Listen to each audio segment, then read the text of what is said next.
This is our second annual celebration. Our first annual was several years ago, but that's because of the pandemic. So here we are with the second annual event, and we really are just delighted and thrilled to have everyone here and engaged in this amazing work that we'll talk a little bit more about, and that you'll be able to have opportunities to learn about this evening. And so without further ado, I'm going to turn it over to our featured speaker, Superintendent Mary Krieger. I'm just so grateful for everybody for being here tonight. This year our theme in District 196 is Connect, Collaborate, and Celebrate. And the 196 Foundation just embodies that theme in so many ways. They connect our kids with resources. They collaborate with all of us to figure out what those prevailing needs are. And if you've ever been to a meeting with the foundation board and asked for something, they don't just say yes. They make sure that it connects to their mission. And I think it's something really important for us all to keep in mind. As you're giving money to different organizations, there's many, many worthy causes.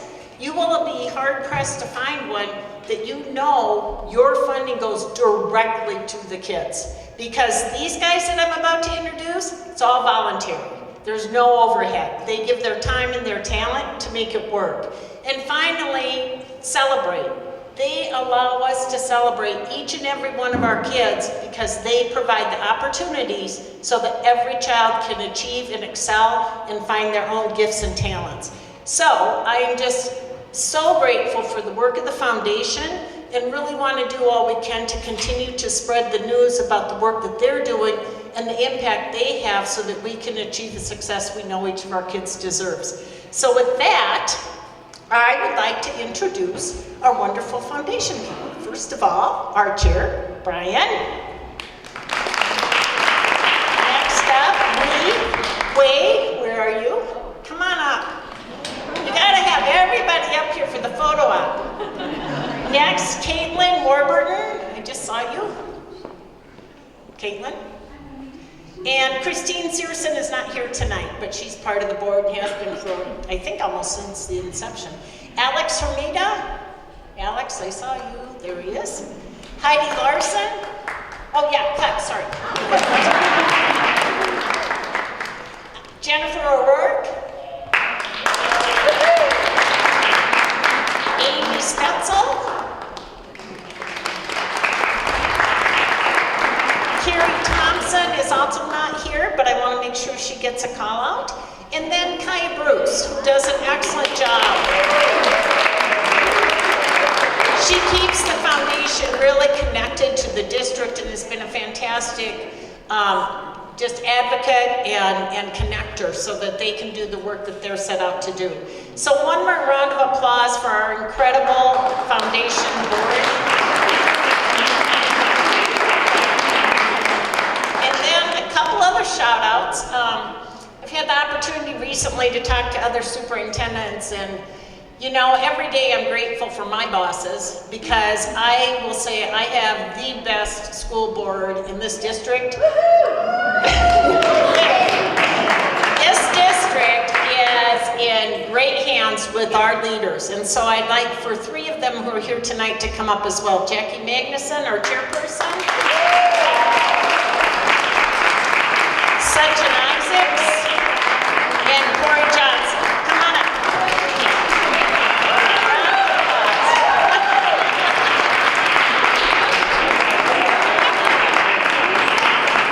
And then, really, I would like to give a shout out to everyone standing here because all of you are here because you care so deeply about the education for our kids and know how important it is for the functioning of our community and for the future of our kids who we love so much. And it is about collaboration, it's about partnership. And I am grateful to have the president of Dakota County United Educators here as well, Kate Schmidt.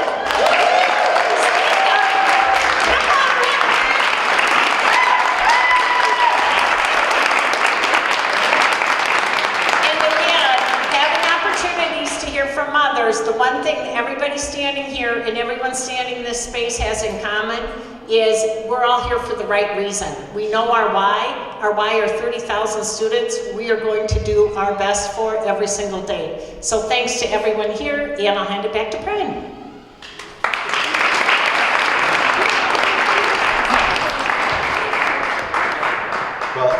I just want to say a few thank yous to start with and then talk a little bit about our programs. But thank you especially to Dakota County United Educators as a gold sponsor. Thank you so much for your support of this event. Thank you to Wold Architects for their support of this event. Thank you to the planning committee. I won't name everybody, but Colleen Dolan, a former board member, has chaired this event twice, chaired the planning of this twice, and we really appreciate her and all of the people that have helped with it. If you get a chance, please spend some time at these tables back here tonight. Learn about the programs that we've been funding. These are our 3 core programs. We've been funding other things as well, but learn about the summer reading program and learn about these students who get age and reading level appropriate books given to them so that over the summer they have access to reading material. They don't get that reading material without the funding that you all are giving and providing. Talk to the folks at Every Meal and learn about weekend food. Learn about the things that they're doing and that we're funding and supporting so that students aren't hungry when they come to class. Because a hungry student is not a student who can concentrate. They're not a student who's going to be focused on the things that they need to be doing to advance in school. And so the weekend food program is something we've been funding now for years. It's one of those things where we talk about it all the time and it almost feels like, well, yeah, of course we talk about that all the time, but it's really, really important. It's really important for these students to have access to food. And talk to the folks with the Band for All program that we've been funding, where we're refurbishing instruments so that students, no matter what kind of income they have at home, they can have access to being in a music program. Because really it shouldn't be about what your income status is as to whether you get to access things like the arts. And so those are some of our core programs, but we've been funding other things like the Period Poverty program, where it was an effort by students out of Egan High School that came to us and said, hey, there are students in our district who don't have access to feminine hygiene products during the day, and that is a barrier to learning. And they actually connected it to our mission. They told us how it connected to our mission, and we were delighted to fund the installation of feminine hygiene dispensers across the district so that the district So when I say that the work we're doing, it's all volunteer. We couldn't do it without the people on our board. We so appreciate them and the time and effort that they give, and we so appreciate every person here and every person who has donated to this foundation, because we promise you we are using every penny to our very best to eliminate barriers to learning in this district. There isn't any overhead. We are putting all of it back in the district. So thank you again for being here tonight. Thank you so much. Please learn more about these programs, and before you leave, please donate. And we appreciate that, and we would ask you to make this one of your priorities in giving. So thanks so much. We actually have 3 people to present about their the key initiatives. So I'm seeing the summer books program first, so if you want to come on.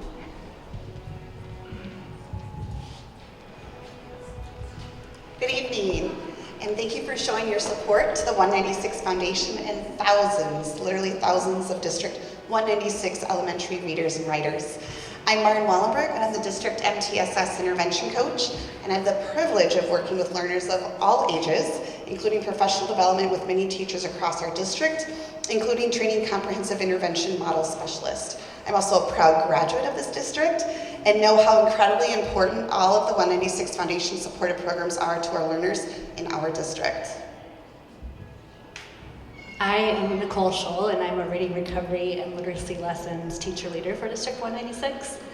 I have the extreme pleasure to provide graduate level courses and coaching support to teachers across the district who would like to specialize in early literacy acquisition for students that need individualized instruction alongside their classroom instruction.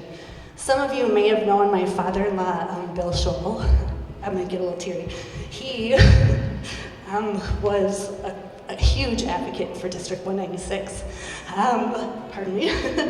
Anyway, and I even think of Mary at his funeral. She was like, oh, I better get my pocketbook out. So anyway, I stand here partly because he was such an inspiration and just really cheerleading for District 196. Yay! Well, Marin and I, we took over the program as Teresa Douglas retired. So we're our new kind of representatives of this. But the program started out many years ago out of a growing need as we realized over and over again the importance of ensuring students have books they can read over the summer.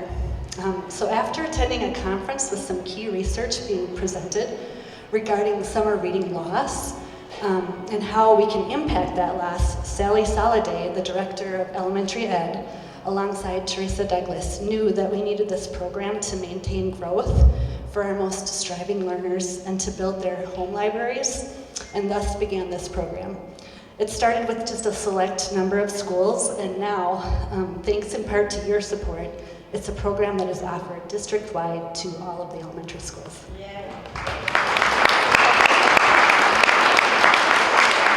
So just to give you a little background about the program, each year more than 2,000 students in our district are given the opportunity to select 10 highly engaging books to take home and keep over the summer. And if you visit our table, you can see those really fabulous books. The books are designed to be the ones that they can read independently at home. In addition, they are given writing booklets so they can continue to be writers over the summer. There are staff at each building who support in picking up the books from a central location, setting up the books for the students to select at their school, and helping students select the books at a school and then put together the pack of materials for the readers and writers to bring home. We also invite parents to come in and help support selecting books with their child so we can encourage that homeschool partnership.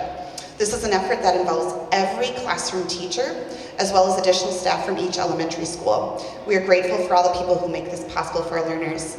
And we were able to gather just a couple of stories about the impact of this just last year. And one teacher writes, "The summer reading and writing program is always a highlight of the year for both staff and students. The look of excitement and joy students get from shopping for 10 books is heartwarming. Last year I had a group of third grade students who picked books together and then sat right down at the tables and started reading. They were sharing observations about their new books with their peers, and one of them said, 'I can't wait to read this book to my family when I get home, especially my little sister.'" And I believe the teacher who sent in this story may be somewhere in the room here. But she says, "I am at a school where many of the students we serve come from lower socioeconomic backgrounds and who have significant social, emotional, behavioral needs, much of it due to trauma. We had just transitioned a young man to our school in February or March of last year, and his attendance was spotty at best. I had communicated with the parents about coming in to select books with him, but there had been no response, so I just pulled him from class one day to select his books. I wish I had a picture of his face when I told him about the books. He said, 'For me? To take home and keep? For me?' with this incredulous look on his face. It was such a cool moment for me to be able to reiterate to him that yes, they were his to take home and keep and practice his reading over the summer. Very much a day brightener. Our goal is to be able to continue to offer this high quality and engaging program for all learners who are reading below grade level. We currently aren't able to offer this program to every student who needs it, so our goal would be to be able to fully fund the program so we can provide books and writing tools to all learners who are reading below grade level prior to summer. As prices continue to climb, our original goal of keeping the cost of each book to $3 has become a little more challenging. We don't want to limit the quality of the books based on price, so any support that you may provide will be very helpful in this effort. Thank you again for being here and for showing your strong support of a program that has lasting effects longer than any of us may ever see. Please know that you are investing in our children, our district, our community, and our future, one book at a time, one child at a time. Thank you. Thank you for everything you do for literacy with kids in 196. Josh, do you want to come up and talk about Band for All? All right, greetings everybody. My name is Josh Becker. I teach 5th grade band here in 196. I also serve as the elementary band coordinator for our school district, and I'm in a new role this year as coordinator for Band for All. And on behalf of my 38 distinguished band colleagues, including Pat Bentz from Falcon Ridge, who's here tonight, same with Bo Hoover from Shannon Park and Oak Ridge, we're just so thankful for the support of the ISD 196 Foundation, Superintendent Krieger for allowing us to be here and supporting what we do. A little bit of background on the Band for All program. Band for All began in 2007 at Cedar Park Elementary School, where we provided students with 60 instruments to get that program going again, including my 5th grade band trombone. It made it into the pool. I'm a proud 196 alum, and my dad taught in 196 for 24 years as well, so this place is in my blood, and I love being here. It's the best place to be on the planet. And 15 years later, we have helped 2,300 students participate in band.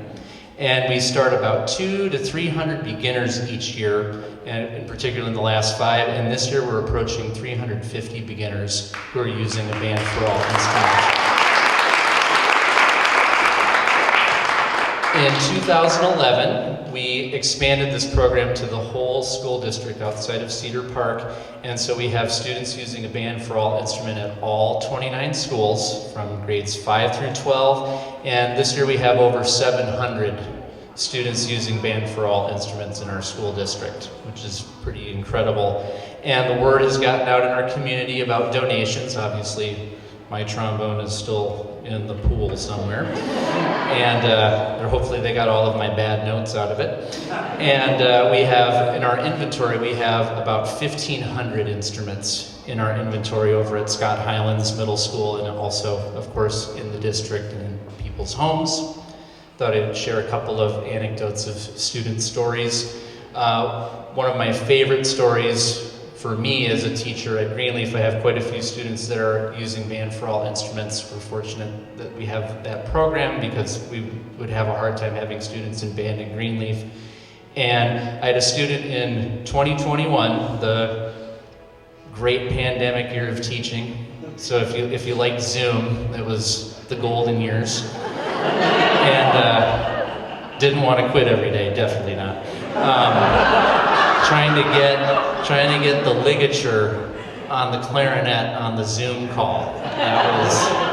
That's prime teaching right there. So I had a student who came to Greenleaf from Guatemala, and she didn't speak any English, and my Spanish skills that were refined at Falcon Ridge and Apple Valley were not refined enough. And so we had a little bit of a language barrier, but she was so excited to play an instrument, and of course we had one to provide because we had Band for All.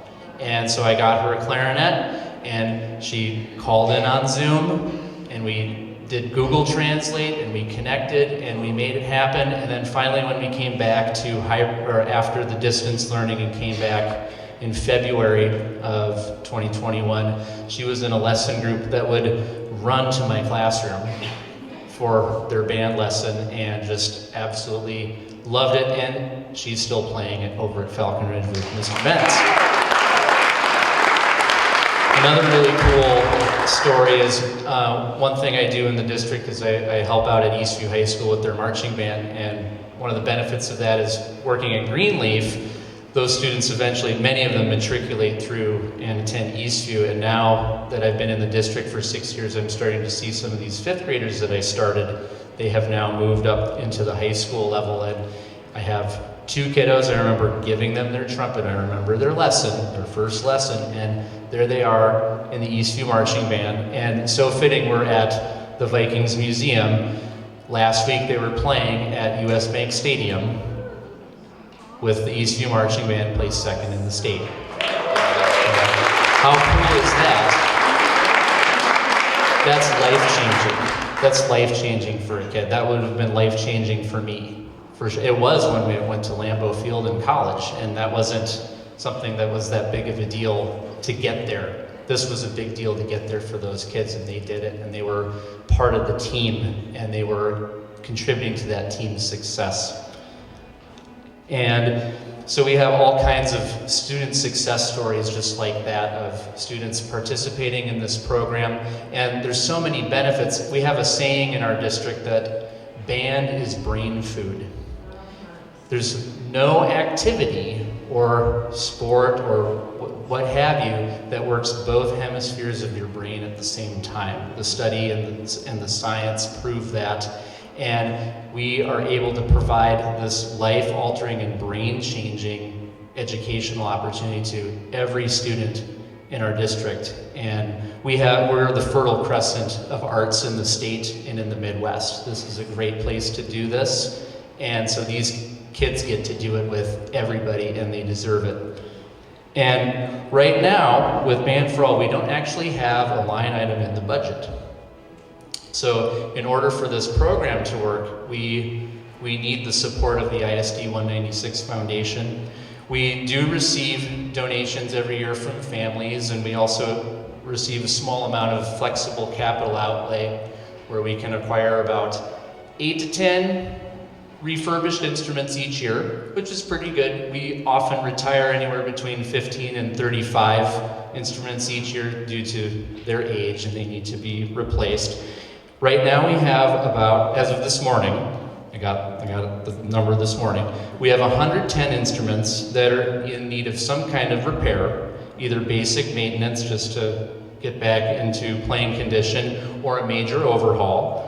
I looked through about 50 bills this morning, and our average bill is approaching $100 per instrument for repair. Major overhauls can cost as much as $400 depending on the instrument. Band ain't cheap. This year we were able to supply students with some supplies and cleaning supplies and lubricants and those things to make their instruments work, but that was reduced because of how much we had to repair to get things going for the amount of students we have. This is the most kids we've ever had in Band for All, and we anticipate the need will continue to grow. Our kiddos pay a one-time fee of $20 as a fifth grader or whenever they start band, and they can use that same instrument all the way through senior year of high school. It's a one-time fee. And our program continues to grow, and our inventory grows, and our needs grow in order to support all of the kiddos that we have playing all of these instruments.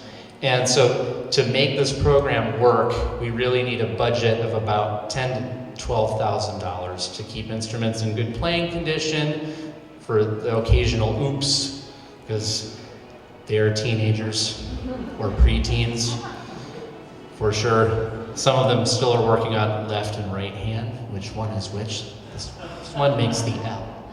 It's your left. No, it's your other left. So we have some situations like that, and of course pads go out, and red rot, all those kinds of things. One of my visions in taking over this program is the idea that eventually we can either reduce or eliminate the user fee for our kids, for the families that can afford it the least, to make this program something that they just sign up to use and they don't have to pay. That is my long-term vision and dream. And one last anecdote before we kind of wrap it up here. We have one student who this program impacted a great deal, and now it's impacting students that aren't in our district. So we have a former student named Rafael Silva who attended Cedar Park, and he started playing his instrument about halfway into 5th grade because he couldn't afford one, but there was a Band for All trumpet there for him. So he played that Band for All trumpet. He made it to Valley Middle School. David Miller changed his life, taught him how to play and how to love music and all those things. If you know David Miller, he's unbelievable. Made it on to Apple Valley High School. Corey Dazen's got him a trumpet at Apple Valley High School. He continued to foster that love of music at Apple Valley, which is, I'm biased, it's a great place. So he played in there, and he decided, oh, this is pretty fun. I'll try to audition for Allstate. He got into Allstate on a borrowed trumpet. He went to Allstate camp with kids from all over the state with a borrowed trumpet. He auditioned for college and got in for his college music degree on a borrowed trumpet because of Band for All. Raphael is now a band teacher in Minneapolis. Think of all. He was in Crosby, Ironton, Cabin Country, if you're from up there, Cuyuna. And, oh yeah, Miss Carlson, that's right, exactly. Our family cabin's near Deerwood, very nice.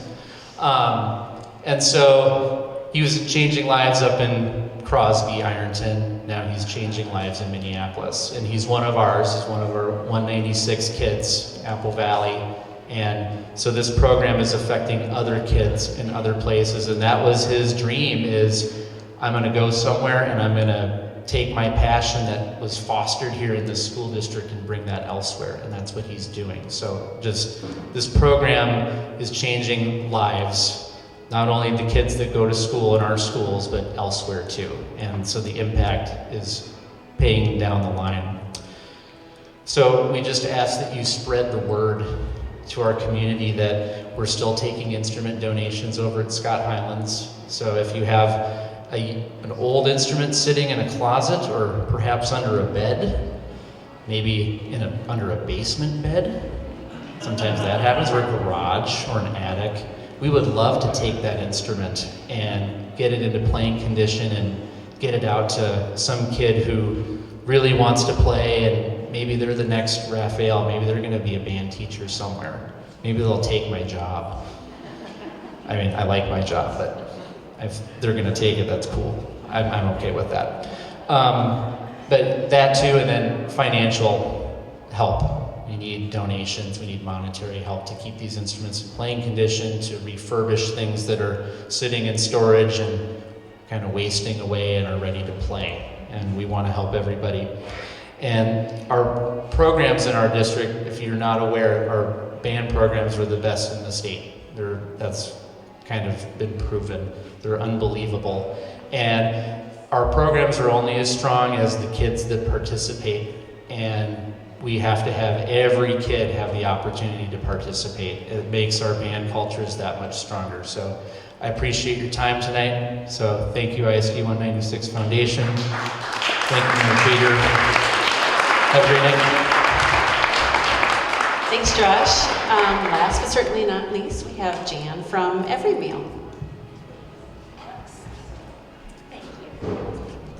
And thanks for not attempting my last name. I am the proud wife of a retired elementary ed teacher, and our name was just a little challenging to pronounce. So he was Mr. K, and I am Mrs. K. So that's the life we led while he was teaching. And obviously he feels blessed, and I feel blessed to be part of that world and the world you all live in and the world you're here tonight to support. A little bit about Every Meal. We celebrated our 12th anniversary last week. We started 12 years ago in a school called Sheridan Elementary in Northeast Minneapolis. Sheridan was a 90% free and reduced lunch school. And they had a church that was meeting in their gymnasium, and the school leaders went to the church leaders and said, our kids are hungry. Is there anything you can do? They're hoarding food on Friday. They're coming in on Mondays, tired, lethargic, not focused, and we know they're not learning. So that church said, we don't know what we're going to do, but we're going to try. And so they took on a kindergarten class of 27 kids that first year, and they filled their backpacks every Friday with food so they had something to eat over the weekend. 2 years later, we were feeding all the kids in Sheridan. And today, with your help, we are in over 500 schools feeding between 15 and 20,000 kids a week. So, thank you.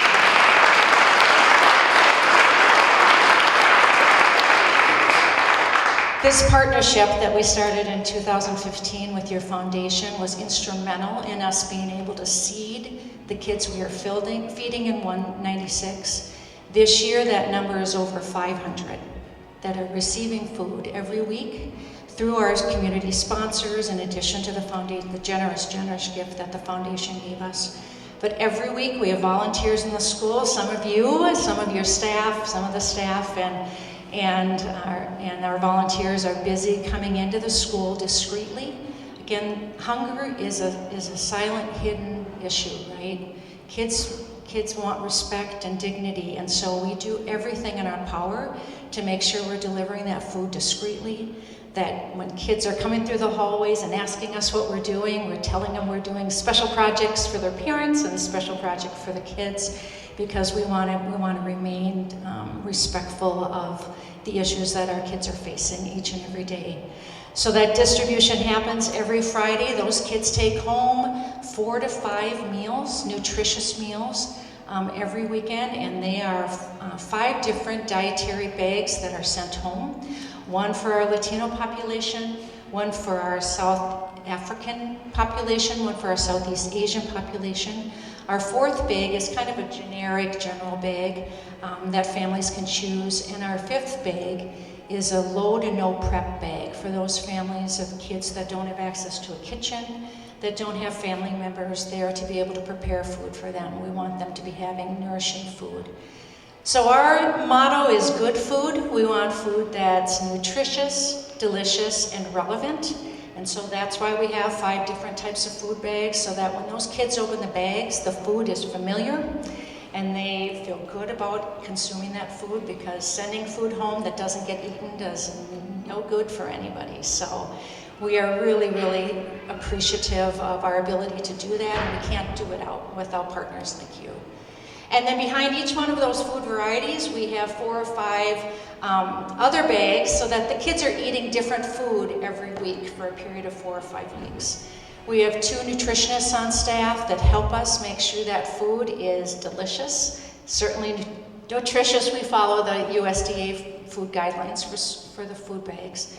But at the same time, the kids need to, as I said, be familiar with it so that they'll eat it, consume those good healthy calories, so that they're ready to learn when they come back to school on Monday. In addition, while they're on breaks, so fall, winter, spring breaks, and during the summer, we have community partners throughout the city, libraries, fire stations, YWCAs, that we drive our families to during those times so that they have resources to get food as well. So again, we cannot thank you enough. Pre-COVID, we were looking at numbers in the state of Minnesota of over 200,000 kids that are living in food insecurity. Today, it's over 300,000. So we have a lot of work to do. These 12 years have gone by fast, and we're really, really proud of what's been accomplished, but we have so much more work to do. And again, this is our future, right? If these kids aren't learning, they're not going to be successful in school, and they're certainly not going to be successful in the communities we live in. So I just want to thank you from the bottom of my heart on behalf of Every Meal. We are thrilled to be a significant partner of yours, and for such a long time. Thanks for letting us come back to this and be a part of it. We just can't thank you enough. But you're doing important work, remember that. And again, from a confidentiality standpoint, we don't know who our kids are. So we're not collecting any data. When those volunteers show up in the school, they get a sheet with a first name, a locker number, a teacher name, and sometimes a description of the backpack. But we want this to be a low barrier program that kids can come in, and maybe they come in for a couple of months because a parent loses a job, and then they can go out of the program once that parent regains employment. But it's really, really important to us that we know this food is for everyone who needs it whenever they need it. And so that's why we feel really, really proud about the fact that there's basically zero entry to the program. And so we couldn't do this without our school liaisons, our social workers in those schools. That's who our partnership is with, and then they in turn are partners with the families. And so the stories we hear from them, I don't know if there are any here tonight, but we are every day, every Friday that we're in the school. I was in a school in North Minneapolis this morning, and the teachers were coming out to say thank you for another year. And that school alone has 120 kids in our program, so there is significant need. But we appreciate the partnership in the school leaderships who are right by our side every week helping us be successful in this effort. And we look forward to our continued partnership with you. So thanks very much, and have fun tonight. Thank you to all of our initiatives. And thank you to all of you for showing up tonight. We really appreciate you coming out and celebrating with us. And it wouldn't be a fundraising event if you weren't donating. So we do have a table with 2 people that can accept donations, or you can always go onto our District 196 Foundation website and donate that way. But please enjoy the rest of your evening, and thanks for coming.